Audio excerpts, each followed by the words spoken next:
तो hi everyone, कैसे हैं आप लोग। उम्मीद करते हैं कि आप लोग अच्छे होंगे और बढ़िया से तैयारी वगैरह चल रहा होगा आपका। और अगर तैयारी आपकी चल रही है और उसमें कोई 4 चांद लगाने वाला कोई पोस्ट आ जाए ना तो मज़ा ही आ जाए, है ना।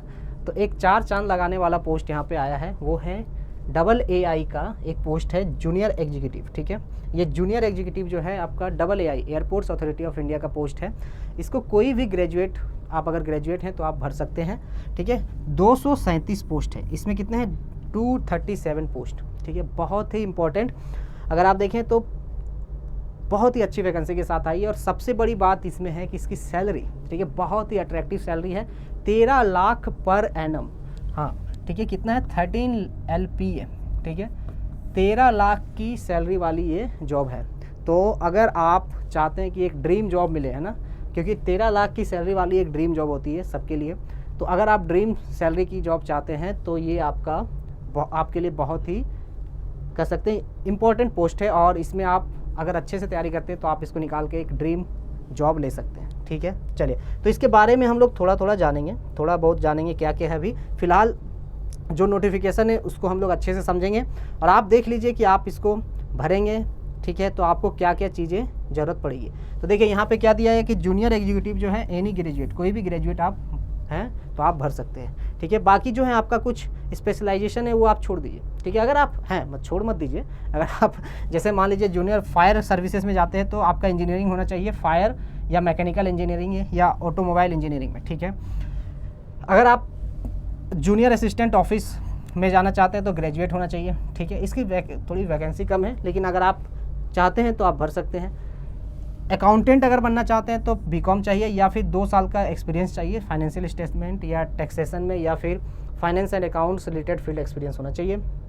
ठीक है, जूनियर एग्जीक्यूटिव जो है फाइनेंस का, इसमें अगर BCom होना चाहिए विथ ICWA CA MBA 2 साल का होना चाहिए। ठीक है, विथ स्पेशलाइजेशन इन फाइनेंस। ठीक है, और जूनियर एग्जीक्यूटिव अगर लॉ में जाना चाहते हैं तो आपका 3 साल का पर्सनल डिग्री इन लॉ होना चाहिए। ठीक है, और आपका क्या है कि eligible to get himself enrol in advocate in bar council of India to do practice in courts in India. ठीक है, ये एलिजिबिलिटी क्राइटेरिया। लेकिन अगर इसमें कॉमन देखें तो कॉमन आपका ये है जूनियर एग्जीक्यूटिव, जो कोई भी ग्रेजुएट भर सकता है और इसकी पोस्ट भी बहुत अच्छी खासी है, तो आप इसको भर सकते हैं। ठीक है, एक बार हम लोग देखते हैं कि क्या क्या चीज़ें इसमें चाहिए, क्या क्या रिक्वायरमेंट है, वो सब हम लोग समझते हैं। तो यहाँ पे क्या दिया है, हैशटैग क्या दिया भाई, एक बार समझते हैं चीज़ों को, हम समझते हैं बढ़िया से।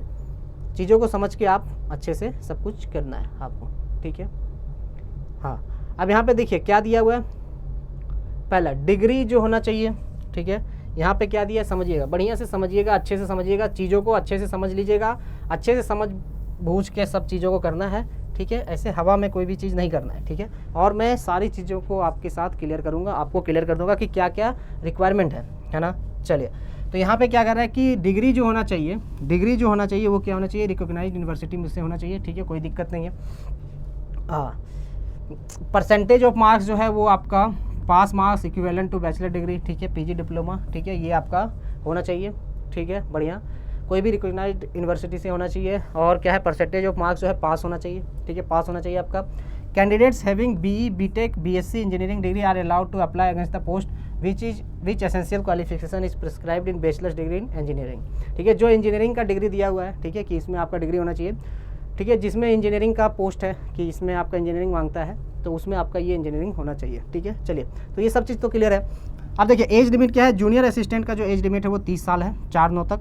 सीनियर का और जूनियर एग्जीक्यूटिव, ठीक है, सबका एज जो है, आपका असिस्टेंट का एज जो है 30 साल तक है और एग्जीक्यूटिव का एज जो है 27 साल। यानी हम अभी जूनियर एग्जीक्यूटिव की बात कर रहे थे ना, तो जूनियर एग्जीक्यूटिव में आपको 27 साल तक, आप अगर 27 साल के हैं 4/9/2023 तक, 4/9/2023 तक आप 27 साल के हो चुके हैं, तब आप इसको आराम से भर सकते हैं। ठीक है, क्लियर है। और OBC वगैरह को आपको 3 साल का क्या मिल रहा है, डिस्काउंट मिल रहा है, कहने का मतलब छूट मिल रहा है, रिबेट मिल रहा है। ठीक है, 3 साल का छूट मिल रहा है। OBC या SC ST हैं, SC ST हैं तो आपको 5 साल का, OBC है तो 3 साल का वो मिल रहा है, छूट मिल रहा है। ठीक है, सबसे इंपॉर्टेंट डेट यहाँ पे समझिएगा, जो इंपॉर्टेंट डेट है वो है ऑनलाइन एप्लीकेशन। तो 5 अगस्त से जो है विंडो खुलेगा। ठीक है, फॉर्म भरने का विंडो जो खुलेगा, और 4/9/2023, ठीक है, 4/9/2023 यानी 4 सितंबर तक आप फॉर्म भर सकते हैं। तो 5/8 से लेके 4 सितंबर तक आप फॉर्म को भर दीजिएगा। ठीक है, अब यहाँ पे देखिए जूनियर एग्जीक्यूटिव जो है ग्रुप B है, ठीक है। एग्जीक्यूटिव जो है आपका, ये आपका सैलरी है 40,000 माइनस 3%, 1,40,000। इसको थोड़ा समझने से अच्छा है कि आप इसको देख लीजिए, ज़्यादा बढ़िया होगा। ठीक है, यहाँ पे आपको समझ में आ जाएगा। ठीक है, ये ज़्यादा क्लियर कर दिया यहाँ पे कि ये जो बेसिक पे वगैरह सब कुछ मिला के, ग्रेचुइटी वगैरह सब कुछ अगर आप देखें तो CTC per annum would be ₹13 lakh for the post of junior executive. ठीक है, तो जूनियर एग्जीक्यूटिव का आपका 13 लाख का सैलरी है। बहुत ही मज़ेदार पोस्ट कह सकते हैं, ड्रीम वाला पोस्ट होगा। 13 लाख की सैलरी वाली जॉब है ये। 11.5 लाख है अगर सीनियर असिस्टेंट का, और 10 लाख जो है आपका जूनियर असिस्टेंट का है। तो जूनियर एग्जीक्यूटिव का आप देख सकते हैं 13 लाख, तो बहुत ही मतलब सैलरी कहें तो मज़ेदार है ना, सैलरी बहुत ही ज़बरदस्त है। अब यहाँ पे आप इम्पोर्टेंट इंस्ट्रक्शन ये है OBC वगैरह का। ठीक है, तो अगर आप OBC हैं तो ये, ठीक है, ये आप चीज़ जो है कहाँ गई भाई, ये अगर आप OBC हैं या फिर आप SC ST है तो ये चीज़ आपके लिए थोड़ा सा है कि आप इसको बढ़िया से पढ़ लीजिएगा क्या है। ठीक है, क्या एलिजिबिलिटी क्राइटेरिया होगा OBC का, और कब तक आपका OBC सर्टिफिकेट होना चाहिए। ठीक है, ये सर्टिफिकेट आपका 4/9/2023 तक जो है कट ऑफ डेट है, वहाँ तक आपका बनना चाहिए, तब तक आपका होना चाहिए OBC। ठीक है, चलिए ये सब देख सकते हैं। EWS सर्टिफिकेट है तो आप वो सब बना लीजिएगा। ठीक है, चलिए बहुत बढ़िया। और क्या क्या सिलेक्शन प्रोसेस क्या है, सिलेक्शन प्रोसेस जो है आपका यहाँ पढ़ते हैं। सिलेक्शन प्रोसेस क्या है, सिलेक्शन प्रोसेस आगे, सिलेक्शन प्रोसेस के लिए दिया हुआ है कि एक एग्ज़ाम होगा। ठीक है, objective type online exam, objective type online exam जो होगा वो आपका कराया जाएगा हर एक पोस्ट के लिए। ठीक है, ये आपका अपडेट कर दिया जाएगा, सिलेबस और एग्ज़ाम पैटर्न अपडेट कर दिया जाएगा। पिछले बार का अगर हम एग्ज़ाम पैटर्न देखें और सिलेबस देखें तो एग्ज़ाम पैटर्न कुछ ऐसा था कि कुछ क्वांटिटेटिव एप्टीट्यूड के क्वेश्चन, जनरल अवेयरनेस के क्वेश्चन, इंग्लिश के क्वेश्चन पूछे गए थे। ठीक है, रीजनिंग के क्वेश्चन पूछे गए थे, और बाकी 2 सब्जेक्ट हैं जो आपके हैं। अगर हम एग्जीक्यूटिव की बात करें तो मैथ्स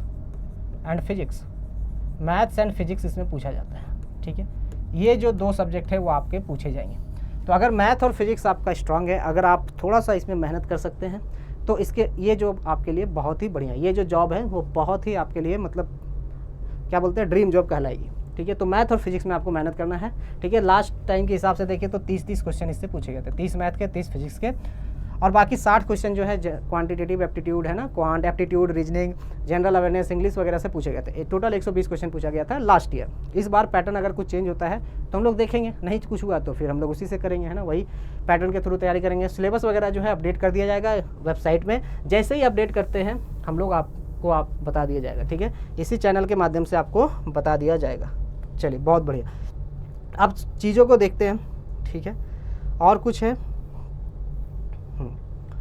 मिसकंडक्ट के लिए एक्शन है तो आप लोग मिसकंडक्ट कीजिएगा नहीं। ठीक है, कुछ गलती कीजिएगा नहीं, तो इस सब हम लोग देखेंगे नहीं।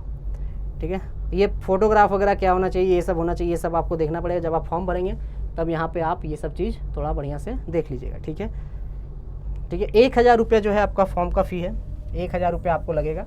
ठीक है, तो जितना पैसा मिल रहा है 1,000 आप लगा सकते हैं ना, 13 लाख में 1,000 लगाने में कोई हर्ज नहीं है ना। चलिए, अरे भाई क्या हो रहा है, ठीक है, अरे यार यही दिक्कत है थोड़ा, है ना। और क्या चीज़ है भाई, जनरल इंस्ट्रक्शन है, ये सब कुछ ज़्यादा खास नहीं है, तो बस यही है। तो बेसिकली अगर मैं एक बार शॉर्ट में आपको बताऊं तो 237 पोस्ट है। ठीक है, यहाँ पे दिख रहा है नहीं, 237 पोस्ट है। ठीक है, और ये 13 लाख पर एनम। ठीक है, 13 LPA ये आपकी जो सैलरी होगी वो होगी। आपको कहाँ पे जॉब मिलेगा, जॉब मिलेगा आपको एयरपोर्ट्स अथॉरिटी ऑफ इंडिया, यानी एयरपोर्ट में आप जॉब करेंगे। काम क्या होगा, ATC एयर ट्रैफिक कंट्रोलर होता है, वो आपका काम होगा। ठीक है, मैथ और फिजिक्स आपको इसमें जो अगर देखा जाए तो सब्जेक्ट में आपका जो है, अगर इस सब्जेक्ट जो है मैथ्स एंड फिजिक्स, मैथ्स और फिजिक्स, ये सब्जेक्ट आपका इसमें पूछा गया है अभी तक। ठीक है, ये अभी सिलेबस आया नहीं है, सिलेबस आएगा फिर हम लोग डिस्कस करेंगे, है ना। मैथ और फिजिक्स लास्ट टाइम का मैं बता रहा हूँ, फिजिक्स और मैथ पूछा गया था, और साथ ही 60 क्वेश्चन अलग से पूछे गए थे। टोटल 120 क्वेश्चन होता है। ठीक है, तो सिलेबस वगैरह अपडेट कर दिया जाएगा, है ना। तो आप रेडी रहिएगा। 5 तारीख को जैसे ही नोटिफिकेशन आता है, ठीक है, हम लोग आपको अपडेट कर देंगे। क्लियर है। चलिए, तो ऐसे ही और भी अपडेट के लिए हमारे चैनल को लाइक कीजिए। ठीक है, हमारे चैनल को शेयर कीजिए, हमारे चैनल को सब्सक्राइब कीजिए। ठीक है, लोगों के साथ मतलब अपना जो है खुशियाँ बांटिए, है ना, खुशियाँ बांटिए। ठीक है, चलिए तो मिलते हैं जैसे ही आपका इसका एग्ज़ाम पैटर्न और सब कुछ आ जाएगा, है ना, तो हम लोग फिर से डिस्कस करेंगे इन चीज़ों को। ठीक है, चलिए थैंक यू सो मच। और एक चीज़ है कि अभी फ़िलहाल तो मॉक टेस्ट अवेलेबल है ना, मॉक टेस्ट अवेलेबल है आपका प्रैक्टिस मॉक में ATC का, ठीक है, AA का मॉक टेस्ट अवेलेबल है। अगर कुछ अपडेट कर दिया गया है मॉक टेस्ट, ठीक है, जैसे ही अगर सिलेबस वगैरह कुछ चेंज होता है तो फिर से मॉक टेस्ट अपडेट कर दिया जाएगा, ठीक है, ठीक है, चलिए बहुत अच्छे। तो थैंक यू सो मच, जैसे ही नोटिफिकेशन आएगा हम आपको अपडेट कर देंगे। Thank you so much.